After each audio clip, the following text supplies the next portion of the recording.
مصيبة وجت من بدري زي صاروخ وداني.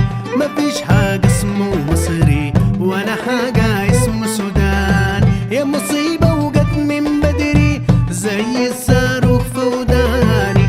مفيش حاجة اسمه مصري ولا حاجة اسمه سوداني. بحر النيل راسه في ناحية رجليه في الناحية التاني. بحر النيل راسه في ناحية رجليه في الناحية التاني. فوقاني روح في داهية إذا كان ثبوت تحتاني. هنا يا شكي بكيرينجي دينجي دينجي دينجي دينجي دينجي دينجي دينجي دينجي دينجي دينجي دينجي دينجي دينجي دينجي. الله ذهبنا حطي يا أهلنا ديونت انتي ولعبوا المريض أصبحنا فقرنا ومسكو يا عبي. الله ذهبنا حطي يا أهلنا ديونت انتي ولعبوا المريض أصبحنا فقرنا ومسكو يا عبي. إنا يا شنجري جري جري دينجي دينجي دينجي دينجي دينجي دينجي دينجي دينجي دينجي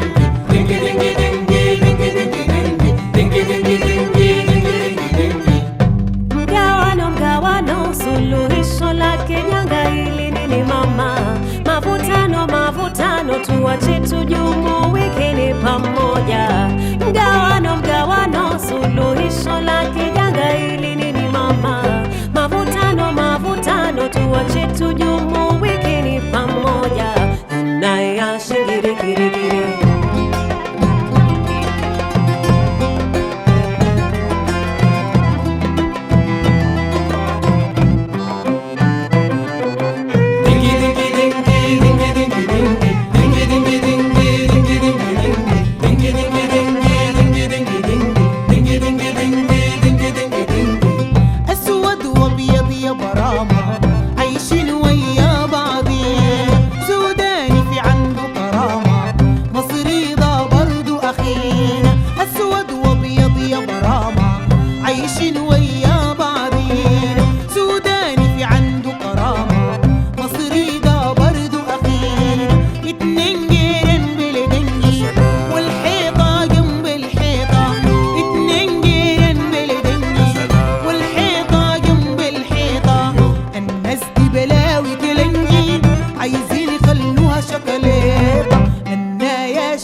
Hey, come on. I see you, Nicole. Go. Hey, don't you hear the music in your head? That song's gonna be in my head. I'm like, ding it, ding it, ding it, ding it. I love everything about that video. I love the song. I love the music. I love the humans in there. I especially love the reference to the river as one body, as a dancer, and because I'm a dancer and someone who's always talking about bringing the body and movement into movements for social justice. That rings super true for me. So that just got me moving in my seat. I hope it did for you too. In just a few minutes, we're about to hear from Mina Girgis, one of the founders of the Nile Project, who now works on arts and cultural work with the Othering and Belonging Institute. We look forward to learning more about the Nile Project from him and from his panel. Stay tuned. Hello, everyone. Hi, Kasiva. Hey, Mina. Hello, Kathy. Thank you so much for having us at the Spring Summit. We produced this song a few years ago, and it was very exciting to have this commission and to re-collaborate online to share with you our music. So we wanted to give you a little bit of a chance to understand what the Nile Project is about and to hear from Kasiva. So Kasiva, every song in the Nile Project has a story. And Dingy Dingy certainly has a funny story. So can you tell us a little bit about how it came into being? So thank you so much for having me, Mina. As you said, every song in the Nile Project has an interesting story behind it. And as you saw in the beginning, Dingy Dingy was a song written by an Egyptian composer. And we thought, how about we write our own version in our own respective languages to own the song and sort of relate to it personally. And I think that turned out really great because, see, from Micha, the guy who was playing the Egyptian drum, he's the funniest of us all. And he took the song and said that the Nile is sort of like a human body and, has human parts like head and legs. And I've seen Asia, who is the beautiful lady in blue, who actually lives in Cairo, and she says that Egyptians and Sudanese people are brothers and sisters, that they live as one people. And I see the Ethiopian beautiful sister of mine, Salamnesh, the one with big hair. I see Salamnesh saying that we can all share the water of the Nile, and I see Salamnesh relates this to her personally because of the building of the dam in Ethiopia, and the struggle of who's gonna have what part of the water, and the Egyptians, and who's gonna have what part of the water. So I think Dingy Dingy is an amazing story, and it reflects what we think of as the Nile and how we relate as the Nile personally. My verse, the one with the big hair again, I say that we can stop this tussle and struggle and just be one, share this water equally. So I think that is how I relate with the water, being in the source part. I relate to it, in the sense that I've been with the Egyptians and the Sudanese and the Ethiopians in the Nile Project, and I've had the conversations that go on, in between the musicians, people talking about the struggles that they're having in their respective countries, the Egyptians scared that, if the dam is built, what is not going to get back to Egypt, the Ethiopians saying they need the electricity from the dam, and so on and so forth. So I think this is a story that, really stems from a very personal relationship with the river. Thank you, Kasiva. So the song was originally written in Arabic by an Egyptian songwriter and composer in 1918, and then we added verses in Tigrinya, which is one of the languages spoken in Eritrea, another verse in Amharic, which is the main language in Ethiopia, and then Kasiva, you sang in Swahili, which is the language of East Africa and primarily in Kenya, where you live. So tell us a little bit about your experience with the Nile Project. You joined the Nile Project in 2014, and you've been with the Nile Project now for 7 years.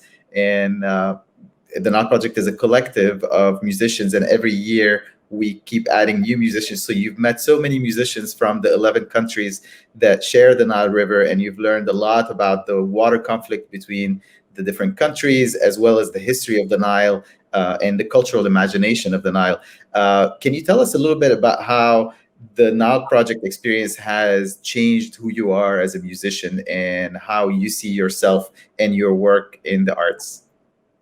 Thank you for that question. Before I joined the Nile Project, I really did not consider myself as a Nile citizen because I didn't know what part that I played in the ecosystem of the Nile. And, just getting into the Nile Project and having workshops and sessions where, we discussed and learned, what each country brings into the whole river. I started having an understanding of, what role I play as a musician, but more so as a Nile citizen. Hanging out and spending so much time with these musicians has truly impacted my musical life, but has also just impacted me as a human being. As a musician, I now am more affiliated to styles of music and genres of music that are found along the Nile. Before I joined the Nile Project, I never used to listen to Egyptian music.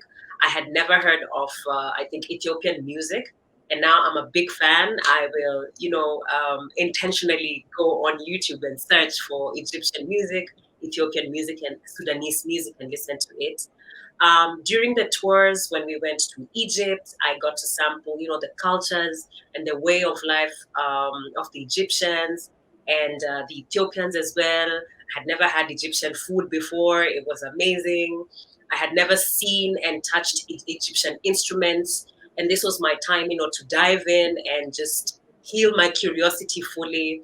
And I ended up carrying an Egyptian drum to Kenya with me. And now I use it in most of my compositions. And I also, use it in bands that I play with here. People find it very strange, but this is my chance, to keep preaching about the Nile Project, keep preaching about the influences of my music and where they stem from. When we went to Ethiopia, we learned different scales, same as Egypt, and there's just so much I really cannot finish, just to tell you what I've gained from the Nile Project and how the Nile Project has changed my musical ways. And just as a human being, I feel I'm more sensitive in terms of how I deal with water sources now, not just the river, but I'm more environmentally aware. I'm the kind of person who will stop a person in traffic and tell them not to trash, just because I understand where that is going. And I think I'm just a better human. I'm a better human being, and I'm a better musician, thanks to the Nile Project. Thank you. So, in the Nile Project, we always face the challenge of having equal gender representation, and finding traditional musicians from these countries that are both male and female is always kind of a challenge. So we're always looking for female instrumentalists that carry those traditions. And I remember both our musical director and I, when we found your application, we were very excited about having you because you're a percussionist, you're from Kenya. We haven't seen many percussionists from some of these countries before. And then we were also excited to hear your story and your adventures about how it came to be that you are a percussionist and the challenges that you faced. Can you tell us a little bit about your story? How did you discover the drums? How did you learn them? And how did you manage to become a percussionist until today? So I started playing drums when I was 6 years old, thanks to stories that my grandmother used to tell me. And from these stories, I developed a very keen ear of listening to sounds and textures from the environment. And consequently, I started translating what I was hearing, on parts of my body, playing my thighs, my chest, and everything else that I could find around me. And long story short, that was the start of my journey with rhythm. When I was growing up, I couldn't see many women playing drums, and I couldn't actually see many women in the music space. So that sort of pulled me back, and I had the feeling that I'm not supposed to be doing this. So I kind of hid it for as long as possible until probably that I couldn't hide it anymore. And I sort of, subconsciously felt that it was not in my place to practice drumming or just to indulge in anything musical until when I grew up and I started doing research and I realized it's taboo for women to play certain instruments in Africa in general, and especially drums.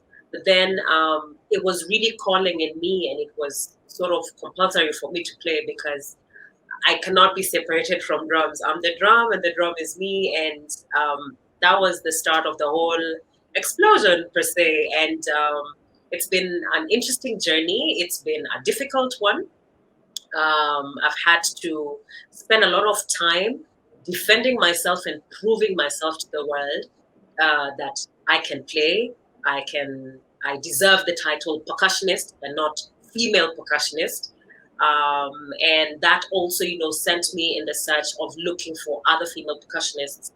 And it was such a relief when I landed in the Nile Project and I found Asia from Sudan. Asia is a percussionist. She's very strong-willed. She's a cheerleader. She's the person who tells you can do it and there's no quitting. And that was such a safe space for me, to be able to mingle with her and, share our stories and get a sister to, hold me when I was feeling, I'm gonna fall off the wagon, and so on and so forth. But it's been an interesting journey because from all that hardship to a point where now I can safely say, and I will say this in quotes, I can sit on the men's table and sort of have conversations about percussion, have workshops about percussion, have a say in the percussion world, and even get to a point where I can start mentoring now. I'm mentoring young women and young girls in a group called Mutua Music here in Nairobi. And it's interesting because I see myself in them 8 years, 10 years, 20 years ago when I was still young, when I was still struggling, when I was still struggling to understand why am I not seeing women in the rhythm section? Why am I just seeing women dancing and singing? Why are people looking at me weird when I appear on stage drumming, Now I'm able to answer those questions to them and I'm able to hold their hand and sort of, provide a mattress where they can fall on and not hurt themselves. So I'm super happy with the journey. It nothing comes easy. We are here and I think we're doing a good job, right, Mina? Yeah, thank you for doing this work. I have followed your work in Kenya and how so many women musicians looked up to you and were inspired by your work. And when we were touring in the Nile Project, I always saw so many women come up to you, and the standing ovations that you got every concert were so inspiring. So thank you for doing that work, Kasiva. At the Othering and Belonging Institute, we're looking for ways in which artists can play a role in increasing a sense of belonging and breaking cycles of othering, bridging in short and long bridges. And your work as a female percussionist who's empowering other female percussionists and instrumentalists, as well as your work with the Nile Project, is a great example of that.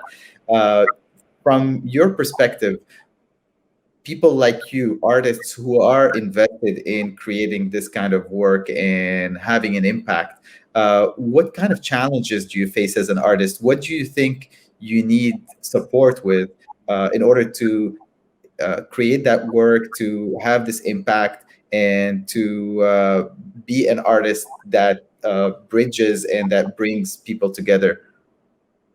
Oh, cool. Well, when I speak of musicians, I speak for, musicians like me who've had the opportunity to travel vastly, but also I represent the musician who's not been able to leave the country, who's still looking up to the bigger musicians, and even us who are still looking up to bigger and bigger musicians, I think, first of all, we need the understanding that culture culture keeps changing. And for that reason, I speak for female musicians, because female musicians are sort of looked down upon. Like me, when I take the drum and tell the story of my people using, the drum as a tool of expression, I mean, because of cultural restraints and tradition, then I'm not given so much the opportunity, and people look down upon me, or people look at me weird, and people don't give me a chance actually to tell what I have to tell. So I think we need more understanding in terms of, cultural and traditional approaches to art. I think we also need people or organizations to avail funding to artists, because most artists, not every artist will, find a stage or find an audience to perform to. But artists have so much in their minds. There's so many projects that are going on in their minds. And if given the opportunity to actually do them with a little bit of support, then work can be channeled out. So I think that's a really really strong point to look at.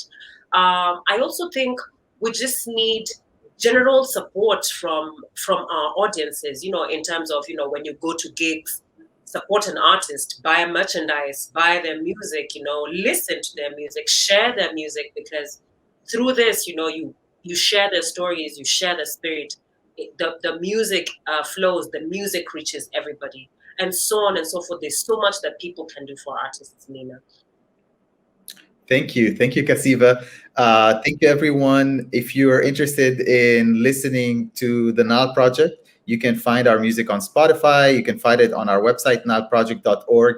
And we'll be posting the video at the Institute's website for Dingy Dingy, so you can keep going back to it if you're interested. You can also learn a lot about the Nile Project from our expo booth. So feel free to go to the Nile Project expo booth to learn about what we do, our model of change, and the way the work that we do relates to the mission of the Institute. Thank you, everyone. Thank you, Kasiva, for joining us today. And thank you for this beautiful song. Thank you, Mina. Thank you, everybody. And good night from Kenya.